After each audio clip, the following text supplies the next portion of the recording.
we focus a lot on the strategic narrative or the corporate narrative in this kind of circumstance, right? There's a way that integrating these two levels of story in order to be able to communicate more effectively to multiple stakeholders is really a benefit to the businesses that we work with.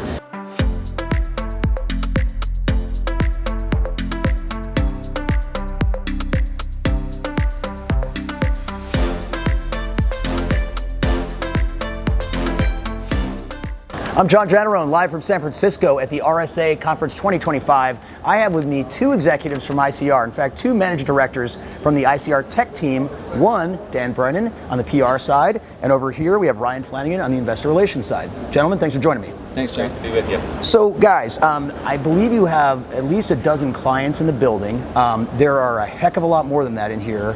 How do you make them stand out from the crowd a little bit? You know, when I think about it, John, there's a lot of different aspects that we're seeing with regard to being able to manage the noise when it comes to this conference. It is the noisiest of all of the cybersecurity conferences that are out there. And quite honestly, being able to speak specifically about value, getting away from all the aspects of speeds and feeds, being able to tell your story more effectively definitely makes a big difference. What say you from an investor perspective? What are you hearing? What's exciting to you the last couple of days? Sure. Well, we are still early in the conference, but after one day, a few things jump out. The first of those being just the defensibility of security spend. We're in an unprecedented time with a couple wars going on, uncertain tariff environment, and firms are really looking at whether or not they want to continue spending. Secondarily, forgive me for using AI again, but it has opened a whole new attack surface with AI agents, and agentic AI has created a real blind spot for machines and the ability to protect machine identity. And so I've noticed a lot of firms out there jockeying for their position. And how does that translate in your mind from from a public relations standpoint? So there are a couple of different ways. I mean, you think about it from an AI standpoint right now, and to Ryan's point, literally every headline that we've seen over the past 2 days has had some aspect of agentic AI in it in some way. And we're almost looking at it as if AI is the gift and the curse when it comes to the cybersecurity space. It is a potential savior in that it has the ability to automate and give a lot of opportunity for those brands or to help with protection overall. But at the same time, it also gives those same resources to the hackers that might be out there looking for an easy means to be able to breach any aspect of your business. I was just thinking about something I didn't mention, but it was just before we jumped on camera here.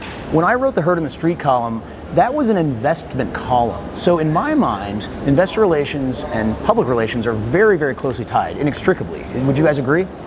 Absolutely. Absolutely. In my mind, I think that if you choose an advisor to do one, but not the other, it doesn't make a whole lot of sense. I guess you guys have to get along pretty well. You do have to get along, but I think, so to your point, John, there's an aspect of, again, we focus a lot on the strategic narrative or the corporate narrative in this kind of circumstance, right? There's a way that integrating these two levels of story in order to be able to communicate more effectively to multiple stakeholders is really a benefit to the businesses that we work with. It doesn't matter if you're public, if you're not public. When it comes to the way that we differentiate our storytelling and the ability to essentially take advantage of some of the resources that we know about the market due to our tight connections with IR, it really does make a big difference in the way that we approach programs. Yeah, and I would just add to that, can really address a company of any size. If you're very small, you may not have budget for an IR as well as for PR, so we can sort of become a de facto one-stop shop. And the larger companies, oftentimes communications and IR function get to be a little siloed, and they don't realize the lack of connectivity between the two. And I think you bring in an advisor like ICR, and we can really help bridge that gap. That's a really good point. I hadn't thought of that, but the IR person in-house might exclusively talk to investors and think that PR is a different animal. I think I've seen that happen sometimes. But it doesn't make a whole lot of sense, does it? No, it's really challenging, and part of the way that we're able to then benefit a lot of the different pieces that we work with on that IR side of things. If there isn't connective tissue between the two areas, you really are missing an opportunity, right? To be able to tell a more effective story. It's one of the ways. We talked about it before. The amount of noise that we're seeing that's taking place downstairs, the difficulty with being able to break through of everything, and what we're seeing is that everybody sounds exactly the same, and that's one of the biggest challenges. One of the areas that we help with the most is helping to differentiate that. Where's that white space, right, that we're trying to create?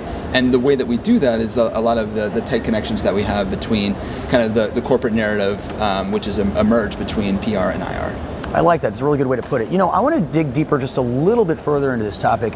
When you're talking about investor communications, aren't there plenty of other stakeholders who benefit from hearing that messaging, say employees, business partners, and so on? Because it gives you a sense of what the company's mission is, what their achievements are, milestones, et cetera. Sure, I can start there. Yeah, absolutely. I mean, on the PR side of the house, Dan is crafting narratives that are broad, to go and tell the company's story.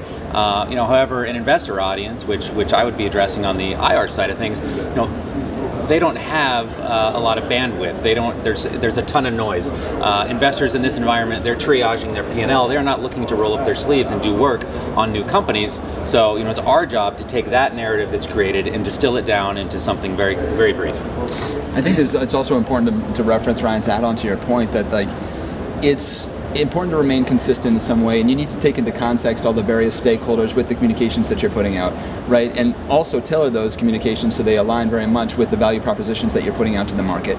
So when you're thinking about that, and you think about all the different stakeholders that you're looking to influence, oftentimes we forget, we may be talking to a reporter and we say they're the only audience in the world right now, but the truth of the matter is that what you're trying to communicate is not to the reporter, but to the reporter's audience. Right?